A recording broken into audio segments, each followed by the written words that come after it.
نحمده ونستعينه ونستغفره ونعوذ بالله من شرور أنفسنا ومن سيئات أعمالنا من يهده الله فلا مضل له ومن يضلل فلا هادي له وأشهد أن لا إله إلا الله وحده لا شريك له وأشهد أن محمدا عبده ورسوله. أعوذ بالله من الشيطان الرجيم. بسم الله الرحمن الرحيم. الحاقہ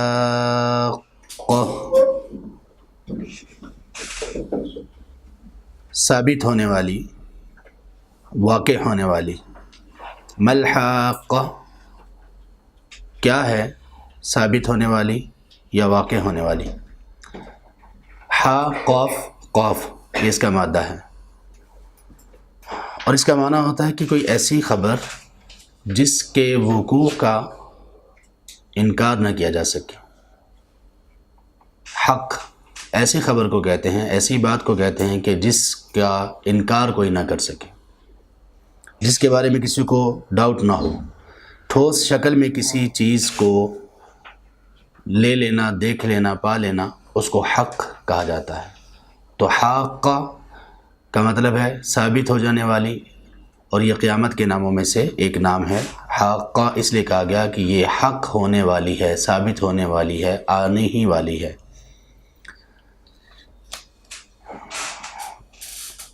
اس کے مقابلے میں ایک کلمہ آتا ہے، اس کو کہتے ہیں ظن. ظن تو ظن کیا ہوتا ہے کہ جس ایسی خبر جس کے وقوع میں یقین نہ ہو، جس کے وقوع کا ایسا نہ ہو کہ انکار نہ کیا جا سکتا ہو، بلکہ انکار کیا جا سکتا ہے. کوئی ٹھوس بات نہیں ہوتی، یہ ٹھوس بات ہوتی ہے. وما ادراک ما الحاقہ، اور آپ کو کس چیز نے معلوم کروایا، یا آپ کو کس نے بتایا، آپ کو کس نے ادراک دیا کہ وہ ثابت ہونے والی کیا ہے. ادراک دال، را اور کاف یہ اس کا مادہ ہے، اور اصل میں اس کا معنی ہوتا ہے کسی چیز کے پیچھے چلنا اور اس کو جا لینا، پکڑ لینا. اسی سے ادراک ہے. ادراک ہے کسی بات کا پیچھا کرنا، ایسا پیچھا کرنا کہ اس کو لے لینا، اس کو جا پکڑنا. تو ادراک ایسی چیز کو کہتے ہیں، کسی بات کے بارے میں ایسے فہم کو کہتے ہیں جو اس کے متعلق مکمل طور پر انسان کو حاصل ہو جائے. اس کو کہتے ہیں ادراک. خیال ایک ہوتا ہے، ایک تصور ہوتا ہے، ایک ظن ہوتا ہے، ایک ہوتا ہے ادراک. تو ادراک کا معنی ہوتا ہے کسی چیز کی حقیقت کو پا لینا، کسی چیز کے پیچھے چلنا اور اس کو پا لینا. کذبت ثمود وعاد بالقارعہ، جھٹلایا قوم ثمود نے اور قوم عاد نے کھٹکھٹانے والی کو. کذب کاف ذال با، وہ چیز جو صدق اور سچائی کے خلاف ہو، حقیقت کے خلاف ہو، خلاف واقع ہو. قوم ثمود اور قوم عاد معروف قومیں ہیں. قوم ثمود کی طرف صالح علیہ السلام کو مبعوث کیا گیا، اور قوم عاد کی طرف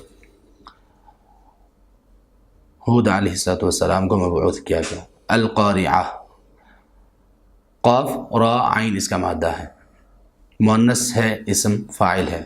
اس کا معنی ہوتا ہے کھٹکھٹانا. قارع کا معنی ہوتا ہے ایک چیز کو دوسری چیز پر مارنا. قارع الباب دروازے کو کھٹکھٹانا. کھٹکھٹانا اس کا معنی کیوں کیا گیا؟ ہاتھ کو دروازے پر مارا جاتا ہے، تو ایک چیز کو دوسری چیز پر مارنا، یہ ہوتا ہے کھٹکھٹانا. اور المقراع کہتے ہیں ہتھوڑے وغیرہ جیسی کسی چیز کو جس کے ساتھ کسی چیز کو مارا جائے، کوٹا جائے. اسی طرح القرعہ اس باغیچہ اور اس باغ کو کہا جاتا ہے جس سے جانور چر چکے ہوں، اس کو خالی کر دیا گیا ہو. تو قاریہ کا اصل معنی تو ہوتا ہے کسی چیز سے ٹکرانا. تو قیامت کے ناموں میں سے یہ ایک نام ہے. قاریہ یہاں پر ہے انسانوں کے دلوں کو کھٹکھٹانے والی، یہ بتانے کے لیے کہ قیامت کی ہولناکیاں شروع ہو چکی ہیں. تو قاریہ میں ایک چیز کھٹکھٹانے اور اس میں زلزلے کا مفہوم پیدا ہوتا ہے. جس چیز کو ہم کھٹکھٹا رہے ہوتے ہیں تو وہ چیز ایسے ہل رہی ہوتی ہے، متزلزل ہوتی ہے. فَأَمَّا ثَمُودُ فَأُهْلِكُوا بِالطَّاغِيَةِ، سو رہی قوم ثمود اور یا رہے سمود کے لوگ یعنی قوم سمود کے لوگ، فَأُهْلِكُوا سو ان کو ہلاک کیا گیا، بالطاغیہ بہت تیز ہوا کے ذریعے سے۔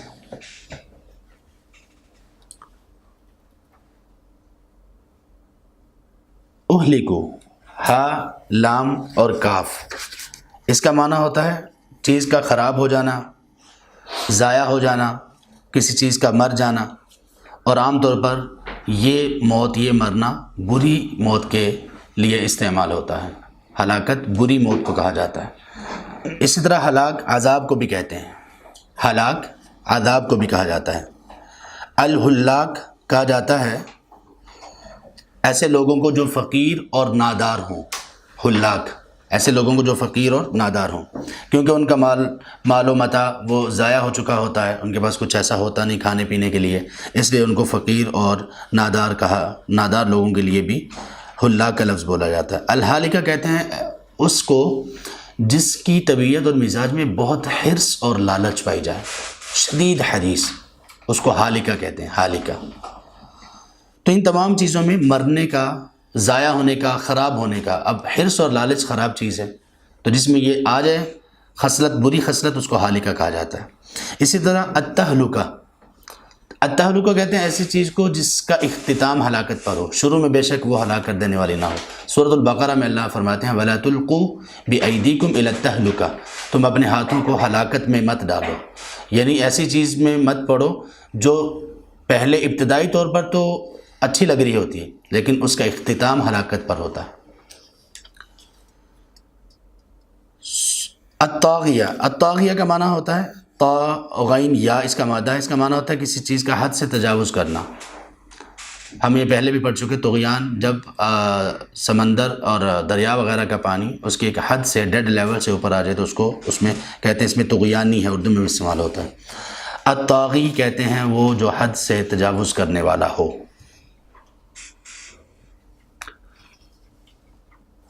الطاغیہ یہاں سے مراد، کچھ اہل علم نے کہا کہ وہ چیخ مراد ہے، ایسی آواز مراد ہے جو کہ انسان کی سننے کی حد سے بہت زیادہ تھی، یا کوئی ہی ایسا عذاب جو کہ انسان کی استطاعت اور بساط سے زیادہ ہو۔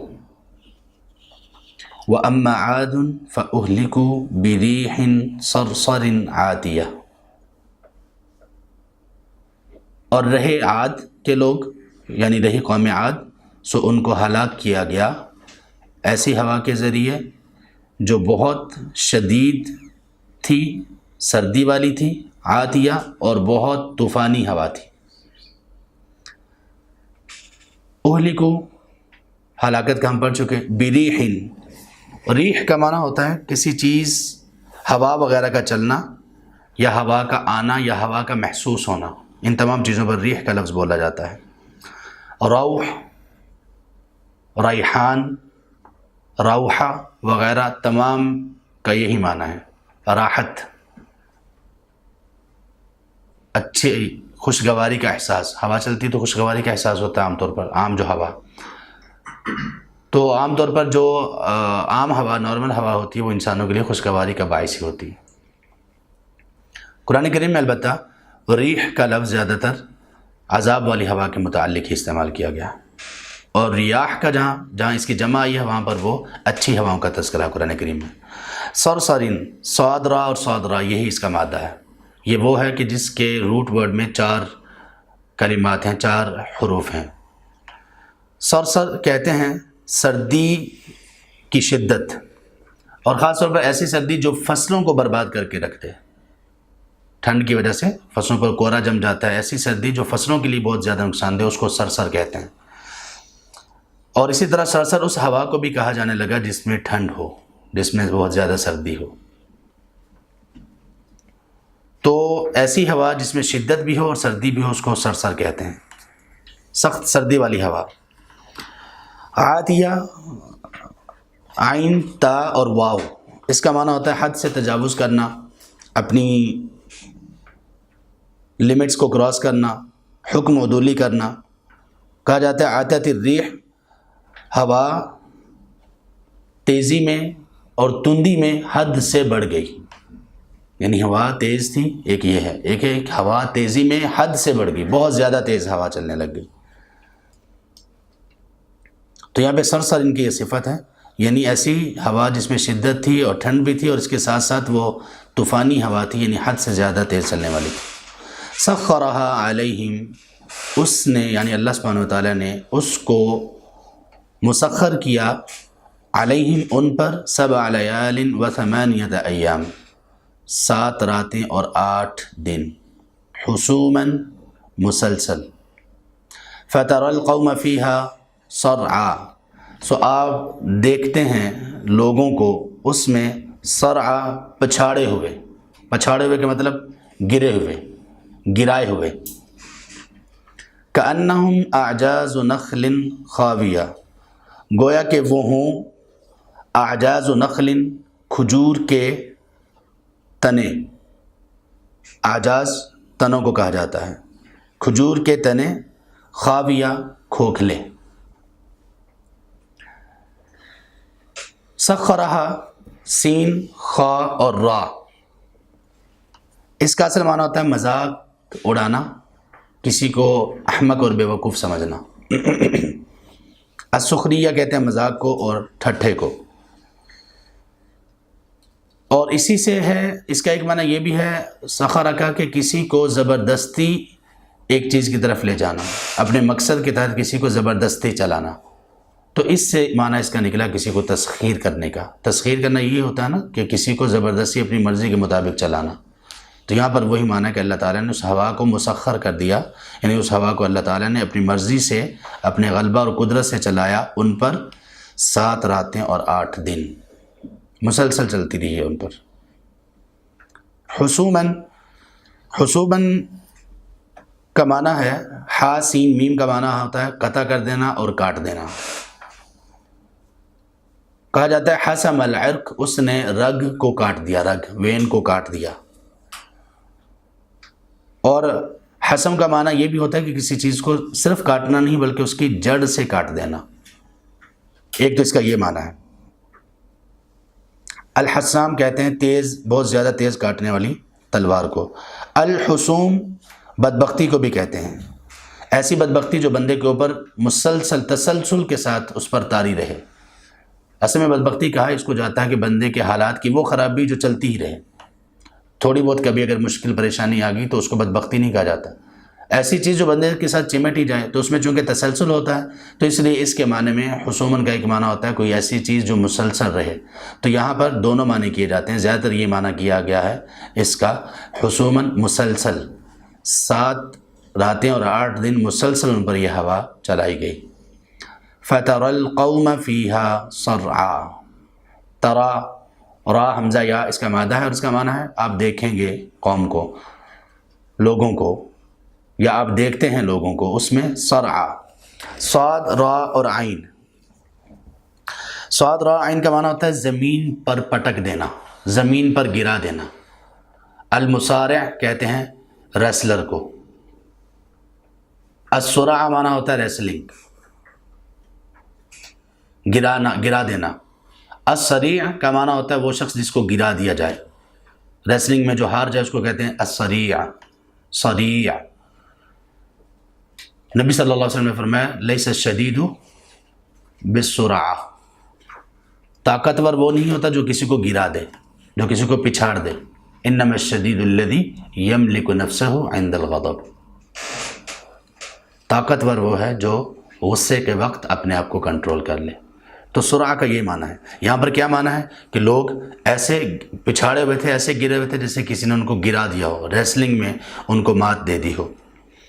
کأنہم اعجاز نخل خاویہ، اعجاز یہ جمع ہے اور عین جیم زا کا اصل معنی ہوتا ہے کسی چیز کا پیچھے رہ جانا، کسی چیز کا کسی کام کو کرنے سے عاجز آ جانا، پیچھے رہ جانا۔ کیونکہ جو آدمی عاجز رہ جاتا ہے کیا مطلب ہے کہ وہ کسی کام کو کرنا جو شروع کرتا ہے تو اس کو کرنے میں دوسروں سے پیچھے رہ جاتا ہے، اسی چیز کو یہ کہتے ہیں کہ وہ آدمی عاجز آ گیا۔ ایک اور عاجزی ہوتی ہے جس کو ہم اردو میں عاجزی کہتے ہیں، وہ اور چیز ہوتی ہے، وہ ہوتی ہے آدمی کی تواضع، انکساری، اس کا جھک جانا، یہ وہ نہیں ہے. اردو میں تھوڑا سا فرق ہے. اردو میں عاجز آ جانا اور عاجزی اختیار کرنا دونوں میں فرق ہے. تو عاجز آ جانا کا مطلب ہوتا ہے کہ انسان کا کسی کام کے کرنے سے پیچھے رہ جانا، اور عاجزی کا مطلب کیا ہوتا ہے؟ انکساری، تواضع. تو اردو میں عاجز آ جانا یہ مذموم اور برے معنی کے لیے استعمال ہوتا ہے، اور عاجزی یہ اچھے معنی کے لیے استعمال ہوتا ہے. عاجزی اور ایک بہترین چیز ہے. عربی میں عاجزی کو کیا کہتے ہیں؟ التواضع. اردو میں بھی یہ استعمال ہوتا ہے، تواضع، انکساری. کسی کے برے رویے کے پیچھے کہتے ہیں اردو میں کہ میں عاجز آ گیا ہوں، اس کا تنگ آ گیا ہوں، وہی ہے پیچھے رہ جانا. پیچھے مطلب ہمت ہار جانا. ہمت ہار جانا، ہمت ہارنے والا بندہ بھی تنگ آ جاتا ہے، فیڈ اپ ہو جاتا ہے، وہ گیو اپ کر دیتا ہے، ہمت ہار جاتا ہے. نبی صلی اللہ علیہ وسلم کی دعاؤں میں سے ایک دعا ہے، اور وہ ہمیں بہت زیادہ کرنی چاہیے، بہت زیادہ کرنی چاہیے، خاص طور پر اس دور میں کہ جب ہمتیں پست ہو چکی ہیں، اور خاص طور پر حصول علم میں، دعویٰ میں، تسلسل میں ہمتیں جب پست ہو چکی ہیں. تو نبی صلی اللہ علیہ وسلم کی وہ دعا، اللہم انی اعوذ بک من العجز والکسل، کہ اللہ میں اس چیز سے تیری پناہ میں آتا ہوں کہ میں کسی کام کو کرنے سے عاجز آ جاؤں، تنگ آ جاؤں، ہمت ہار بیٹھوں. اور اس کے بعد دوسری چیز ہے الکسل، سستی. تو ایک سستی ہوتی ہے، عاجزی، عاجز آ جانے ایک الگ چیز ہوتی ہے. عاجز آ جانے میں بندہ سستی نہیں اختیار کر رہا ہوتا ہے، بس کرتا کرتا اچانک چھوڑ دیتا ہے. سستی سے نہیں کر رہا ہوتا، بڑی چستی سے کر رہا ہوتا ہے، لیکن پھر اچانک ہمت ہار جاتا ہے. ہمت ہار جانے کو بھی یہ کہتے ہیں. یہ ہے اس کا اصل معنی. تو ایک اس کا معنی کیا جاتا ہے عجوز کا معنی. ایک لفظ ہے عجوز. عجوز کہتے ہیں بوڑھی عورت کو. عجوز بوڑھی عورت کو، کیونکہ وہ رہ چکی ہوتی ہے نا، طاقت اور اپنی وہ جو ہمت جوانی میں ہوتی ہے اس سے کافی کم اس میں آ جاتی ہے.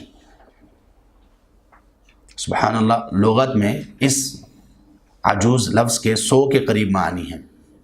عجوز جو لفظ ہے لغت میں، ڈکشنری میں اس کے 100 کے قریب معنی ہیں. تو عجوز، اسی طرح رات کے حصے کو بھی عجوز کہہ دیتے ہیں، اور کسی چیز کی جڑ کو اور تنے کو بھی عجز اور یہ کہا جاتا ہے. یہاں پہ اسی کی جمع ہے. اعجاز تنے کیوں کہتے ہیں؟ کیوں؟ اس لیے کہ وہ سب سے نیچے ہوتا ہے. جو آدمی کسی چیز سے عاجز آ جاتا ہے نا، تو وہ تھوڑا سا دب جاتا ہے نا، ہمت اس کی جواب دے جاتی ہے، ہمت اس کی دب جاتی ہے. تو یہ جو بنیاد ہے کسی چیز کی، کسی چیز کا تنا ہے، وہ بھی عموماً دبا ہوا ہی ہوتا ہے. وہ بھی عاجز آیا ہوا ہوتا ہے اس چیز سے کہ وہ باہر سر اٹھا سکے، نیچے زمین میں رہتا ہے. تو اس لیے اس کو تنا کہتے ہیں. یہاں پہ مراد ہے اعجاز نخل، کھجور کے تنے. نخل کہتے ہیں کھجور کے درخت کو. خاویہ، خاویہ کا معنی ہوتا ہے کسی چیز کا خالی ہونا، کسی چیز کا خالی ہونا. دوسرے الفاظ میں جس کو ہم کہہ سکتے ہیں کھوکھلا ہونا. تو اعجاز و نخل خاویہ، خاویہ یہ صفت ہے اعجاز کی، یعنی کھوکھلے تنے، کھجور کے کھوکھلے تنوں کی طرح وہ لوگ ہو گئے. اسی طرح خواتِ دار کہتے ہیں اس گھر کو جو گھر ویران ہو گیا ہو. جس گھر میں لوگ نہ ہوں تو وہ خاویہ ہی ہوتا ہے نا، کھوکھلا ہی ہوتا ہے نا، اس میں لوگ ہی نہیں ہیں، بے شک سامان سے بھرا ہوا ہو. فَهَلْ تَرَى لَهُم مِّن بَاقِيَةٍ، سو کیا آپ دیکھتے ہیں ان میں سے کسی کو باقی رہنے والا؟ ترا کا معنی دیکھنا ہم پہلے کر چکے ہیں. حل کا معنی ہوتا ہے سوال کے لیے آتا ہے، کسی چیز کو پوچھنے کے لیے، کیا، جس کو ہم کہتے ہیں. فَهَلْ تَرَى لَهُم، سو کیا آپ دیکھتے ہیں ان میں سے کسی کو، کسی بھی چیز کو یا لوگوں میں سے کسی کو، باقیہ باقی رہ جانے والے. با قاف یا،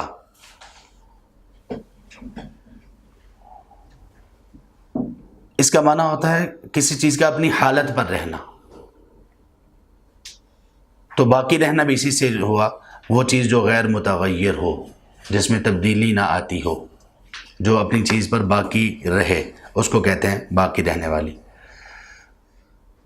وجاء فرعون ومن قبلہ، اور فرعون اور ان سے پہلے لوگ آئے. والمؤتفکات، اور الٹائی گئی بستیاں یا الٹائے گئے لوگ. بالخاطئہ، اپنی بالخاطئہ خطا کی وجہ سے، غلطی کی وجہ سے. جاء جیم یا اور حمزہ اس کا مادہ ہے. اس کا معنی ہوتا ہے آنا، اور اگر جا کے بعد با کا استعمال ہو حرف جر تو اس کا معنی ہوتا ہے لے آنا. فرعون معروف ہے، لقب تھا مصر کے بادشاہوں کا. ایک وقت میں. پھر اس کے بعد یہ تبدیل ہو گیا اور عزیز نام پڑ گیا، لقب عزیز ہو گیا ان کا. پہلے فرعون ہوتا تھا. ومن قبلہ، جو اس سے پہلے ہو. بعد کی ضد ہے قبل، کسی بھی چیز کا پہلا والا شروع والا حصہ. تو جو گزرا ہوا ہو اس کو بھی قبل اس لیے کہتے ہیں کہ وہ پہلا والا حصہ ہوتا ہے، شروع والا حصہ ہوتا ہے. والمؤتفقات، حمزہ فا اور کاف اس کا مادہ ہے. اس کا اصل معنی ہوتا ہے جھوٹ یا کسی چیز کو الٹ دینا، کسی چیز کی سمت جہت کو پھیر دینا، یہ اس کا اصل معنی ہے. افک اسی سے نکلا ہے، بہتان کو کہتے ہیں. کیوں؟ اس میں اصل بات کو پلٹ دیا جاتا ہے، اصل بات کو پھیر دیا جاتا ہے. المؤتفقات یہاں پہ ہیں وہ بستیاں جن کو الٹا دیا گیا، پلٹ دیا گیا، اور مراد قوم لوط، ان کی جگہ اور ان کا علاقہ مراد ہے. بالخاطئہ، خا تا اور حمزہ یہ درست کی ضد ہے، اور کہتے ہیں کہ یہ اس غلطی کو کہا جاتا ہے، یعنی اس نا درست بات کو کہا جاتا ہے جو بندے نے قصداً اور عمدن نہ کی ہو. ہوتی غلطی ہے لیکن آدمی جان بوجھ کے نہیں کر رہا ہوتا، اس کو خطا کہتے ہیں. اور کبھی کبھی وہ جان بوجھ کے بھی خطا، اس پر خطیئہ خاص طور پر الخطیئہ کہتے ہیں کہ اس خطا کو کہا جاتا ہے جو بندہ جان بوجھ کر کرے. خطا اگر ہو نا خطا، تو اس کا مطلب ہے کہ جو بندے نے جان بوجھ کر نہ کی ہو. اگر خطیئہ ہو، خطیئہ، تو اس کا معنی ہوتا ہے، زیادہ تر اہل علم نے اس کا معنی یہ کیا کہ خطیئہ اس کو کہا جاتا ہے غلطی کو جو جان بوجھ کر کی جائے. خطا اور خطیئہ میں یہ فرق ہے. کچھ نے کہا نہیں، خطیئہ میں بھی کبھی کبھی ایسا ہو سکتا ہے کہ آدمی نے جان بوجھ کر نہ کی ہو. اس کے مقابلے میں ایک اور کلمہ ہے جو غلطی کے لیے استعمال ہوتا ہے لیکن اس میں قصد لازم ہوتا ہے، اس کو کہتے ہیں الاثم، گناہ، ذنب. اسی طرح تو الاثم اصل میں وہ ہوتا ہے جس میں آدمی جانتے بوجھتے ہوئے کوئی کام کرتا ہے، اس کو کہتے ہیں الاثم، گناہ. اسی طرح الخاطئہ سرکشی کو بھی کہتے ہیں، یہ بھی خطا ہی ہوتی نا، لیکن الخاطئہ اس غلطی کو بھی کہا جاتا ہے جو سرکشی کی حد تک پہنچی ہوئی ہو. تو اس کا مطلب یہ ہوا کہ لفظ کے تھوڑا تھوڑا تبدیل ہونے سے معنی چینج ہوتے ہیں. خطا جس میں بندے کا قصد اور ارادہ نہ ہو، خطیئہ جس میں ارادہ ہو، خاطئہ جس میں ارادہ ہی نہیں بلکہ صحیح سرکشی آدمی کر رہا ہو. تو الخاطئہ یہاں پر کسی بڑی سرکشی کی طرف اشارہ ہے کہ وہ جو بستیاں الٹائی گئی تھیں، پلٹی گئی تھیں، وہ کسی بڑی خطا کی وجہ سے پلٹی گئی تھیں. فعصوا رسول ربهم، سو انہوں نے نافرمانی کی اپنے رب کے رسول کی. فاخذهم، سو اس اللہ نے ان کو پکڑا، ان کی گرفت کی. اخذت الرابیہ، بہت ہی شدید گرفت، حد سے بڑھ جانے والی گرفت ان کی زبردست گرفت ان کی. عصوا، عین صاد اور یا، یہ اس کا مادہ ہے. عین صاد یا، عین صاد واو سے جو مادہ بنتا ہے اس کے معنی مختلف ہیں. عین صاد اور واو کے مادہ سے عصا نکلا ہے جس کو ہم لاٹھی یا وہ کہتے ہیں. تو یہ ہے عین صاد یا. اس کا معنی ہوتا ہے سرکشی کرنا، نافرمانی کرنا. العاصی اصل میں کہتے ہیں العاصی اونٹ کے اس بچے کو جو اونٹنی کے پیچھے نہ چلتا ہو، الگ سے چلتا ہو. تو عاصی کہتے ہیں اس آدمی کو جو اللہ تبارک و تعالیٰ کے احکامات کے پیچھے نہ چلے. اس لیے اس کا معنی نافرمانی کرنے والا، نافرمانی کرنا بھی استعمال ہو گیا. تو یہ معنی کہاں سے آیا؟ اس اونٹنی کے بچے کو جو اونٹنی کے پیچھے نہیں چل رہا. اخذہم، حمزہ خا اور دال، اس کا معنی ہوتا ہے، یہ اصل میں عطا کی ضد ہے. عطا کا معنی ہوتا ہے دینا، اور اخذ کا معنی لے لینا. گرفت کے لیے بھی آتا ہے، پکڑ کے لیے بھی آتا ہے، اور اسی طرح کسی کے اوپر سختی کرنا، شدت اختیار کرنا، ان سب کے لیے آتا ہے. اصل اس کا معنی ہوتا ہے کسی چیز کو پکڑنا، کسی چیز کو لے لینا. اسی سے ایک لفظ نکلا مؤاخذہ. مؤاخذہ کا کیا مطلب ہوتا ہے؟ اس میں کوئی چیز آدمی لے نہیں رہا ہوتا لیکن کسی چیز کا حساب وہ اس سے لے رہا ہوتا ہے، اس کا مؤاخذہ کر رہا ہوتا ہے، اس کی اکاؤنٹیبلٹی کر رہا ہوتا ہے، اس کو مؤاخذہ کہتے ہیں.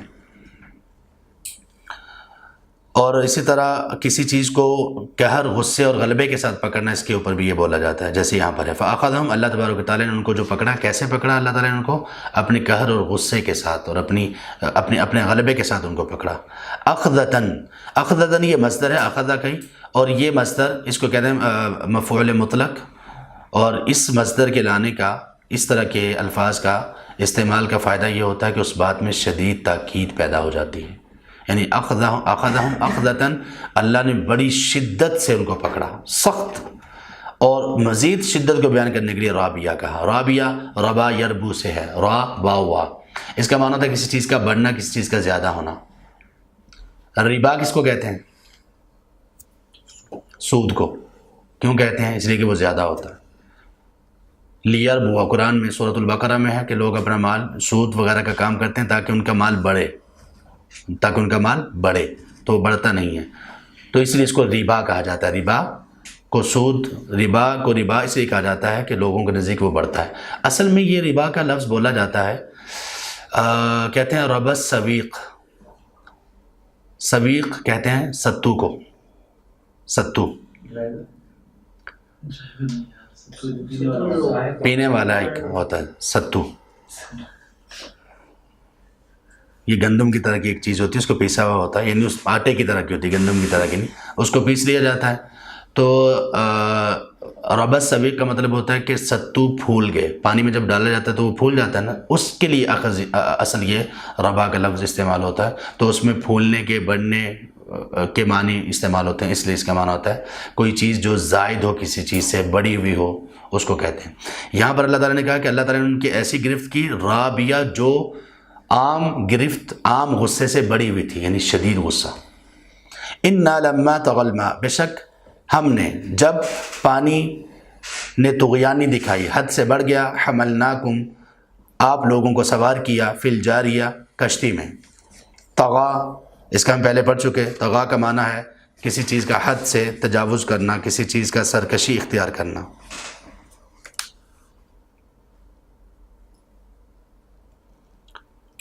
الماء پانی، حملناکم، حملہ کا معنی ہوتا ہے کسی چیز کو اٹھانا، کسی چیز کا بوجھ برداشت کرنا۔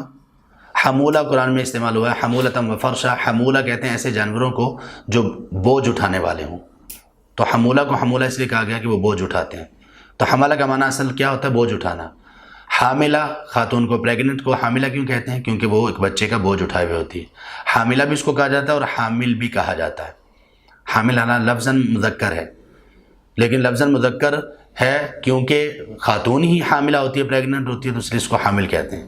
تو ہمارے ہاں مدارس میں جو لطائف عام عمومی طور پر مشہور ہوتے ہیں، تو بچوں کو پوچھا جاتا ہے، یہ جو ابتدائی کلاسز کے ہوتے ہیں، ابتدائی لیول کے، وہ پوچھا جاتا ہے یہ حاملہ مؤنث ہے، اس کی مذکر کیا آئے گی؟ تو لوگ جلدی سے بتاتے ہیں حامل، تو وہ بتا دیتے ہیں، بعد میں پھر وہ غور کرتے ہیں کہ اس کا مذکر کیسے آ سکتا ہے، وہ پریگننٹ بندہ کیسے ہو سکتا ہے؟ تو اس لیے اس کے جو مذکر کا لفظ آتا ہے اس کا معنی بھی خاتون کا پریگننٹ ہونا ہی ہوتا ہے۔ جس طرح طالق، ایک ہے طالقہ، ایک ہے طالق، انت طالق، تمہیں طلاق ہے، تو طالق لفظ مذکر ہے، لیکن چونکہ یہ حق وہ ہے جو مرد کو دیا گیا اور خاتون کے لیے استعمال ہوتا ہے یہ لفظ، تو اس لیے اس کا مذکر بھی مؤنث کے معنی میں استعمال ہوتا ہے، یعنی طالق کا مطلب ہے آپ کو طلاق خاتون کی طرف یہ متوجہ کیا جاتا ہے۔ لیکن یہ لفظ شاید آپ کہہ رہے ہیں نا بوجھ اٹھانے کے لیے استعمال، جی جی، تو پھر مذکر جو ہے وہ بوجھ کے لیے بھی ہو سکتا ہے نا، حامل۔ جی ہو سکتا ہے، لیکن یہ جو خاص اب لفظ بن گیا نا، یہ حامل کسی اور بوجھ اٹھانے والے کو نہیں کہتے۔ اس حامل کا معنی جب یہ عربی زبان میں کسی جگہ لکھا ہے نا، تو حامل سے مراد حاملہ خاتون ہی ہوگی۔ اس کے لیے بہت سارے الفاظ ہیں عربی میں بوجھ اٹھانے کے لیے، وہ ہوتے ہیں متحمل، اس کے لیے جو آدمی وغیرہ بوجھ اٹھاتے ہیں اس کے لیے، جیسے لم یتحمل، میں نے اس کے اوپر یہ ذمہ داری دی، اس نے یہ بوجھ نہیں اٹھایا، لم یتحمل۔ وحملها الانسان، جی وہ حمل، یہ فعل ہے، حامل فعل نہیں ہے، اسم فاعل ہے، حاملہ اور حامل۔ تو جب حامل کا لفظ ہوگا تو اس سے مراد خاتون ہی ہوگی جو پریگننٹ ہے۔ جب حاملہ یحمل وغیرہ اس طرح کا آئیں گے تو پھر وہ مذکر مؤنث اپنے الفاظ اور کلمے کے اعتبار سے ان کا معنی مختلف ہوگا۔ صرف لفظ حامل اور حاملہ کی بات ہے، باقی تمام جو اس سے الفاظ بنتے ہیں ان کی بات نہیں۔ اللہ اکبر۔ فی الجاریہ، جاریہ جیم را یا، یہ اس کا مادہ ہے، اور اس کے مصدر میں جریان بھی آتا ہے۔ جریان کا مطلب ہوتا ہے جاری ہونا، بہنا، چلتے رہنا، یہ ہے۔ تو جریان اردو میں ہمارے ہاں ایک بیماری کو بھی، بلکہ شاید عربی میں بھی مستعمل ہو، ایک بیماری کو بھی کہا جاتا ہے جو خواتین کو ہوتی ہے، تو اس کو بھی جریان اس لیے کہا جاتا ہے کہ کچھ نہ کچھ وہ پانی وغیرہ اس میں جاری رہتا ہے۔ تو اصل میں جریان کا مطلب ہوتا ہے پانی وغیرہ کا چلنا اور بہنا۔ یہاں پہ الجاریہ سے مراد کیا ہے؟ الجاریہ سے یہاں پر مراد ہے کشتیاں، کیونکہ وہ پانی پر چلنے والی ہیں، کیونکہ وہ پانی پر چلنے والی ہیں، پانی پر بہنے والی ہیں۔ تو جریان کا معنی ہوتا ہے چلنا، بہنا، یہ ان کے معنی میں پایا جاتا ہے۔ الجاریہ چھوٹی بچی کو بھی کہا جاتا ہے، لونڈی وغیرہ کو بھی الجاریہ عربی زبان میں کہا جاتا ہے، کیونکہ اس کا بھی آنا جانا بہت زیادہ ادھر ادھر اس کا آنا جانا ہوتا ہے، یا چھوٹی بچیاں چھوٹے بچے وغیرہ زیادہ وہ اچھل کود کرتے ہیں۔ لِنَجْعَلَهَا لَكُمْ تَذْكِرَةً، تاکہ ہم اس کو بنا دیں تمہارے لیے ایک نصیحت، وَتَعِيَهَا، اور یاد کر لیں اسے، اذن واعیہ، یاد کرنے والے کان۔ لِنَجْعَلَهَا، ہا کی ضمیر ہے اس کی طرف، وہ جو اخذت الرابیہ، جو شدید پکڑ تھی، اس کو ہم نے بنا دیا ایسا کہ وہ تمہارے لیے نصیحت بن جائے۔ تذکرہ، ذال کاف را کا معنی ہم نے پڑھ لیا، کسی چیز کی یاد دہانی، شان و شوکت، تذکرہ وغیرہ تمام معنی اس کے کیے جاتے ہیں۔ یہاں پہ تذکرہ سے مراد ہے یاد دہانی۔ تعیہا، واو عین یا اس کا مادہ ہے، اس کا معنی ہوتا ہے کسی چیز کو محفوظ کر لینا، کسی چیز کو محفوظ کر لینا۔ اس لیے حافظے کو بھی یہی کہا جاتا ہے، حافظے کو، حافظہ جو ہوتا ہے نا اس کو بھی واعیہ کہا جاتا ہے، حفظ کرنے کی طاقت، حفظ کرنے والا، واعی۔ اسی سے ایک کلمہ، ایک لفظ بنا وعاء، کس کو کہتے ہیں؟ وعاء، وعاء۔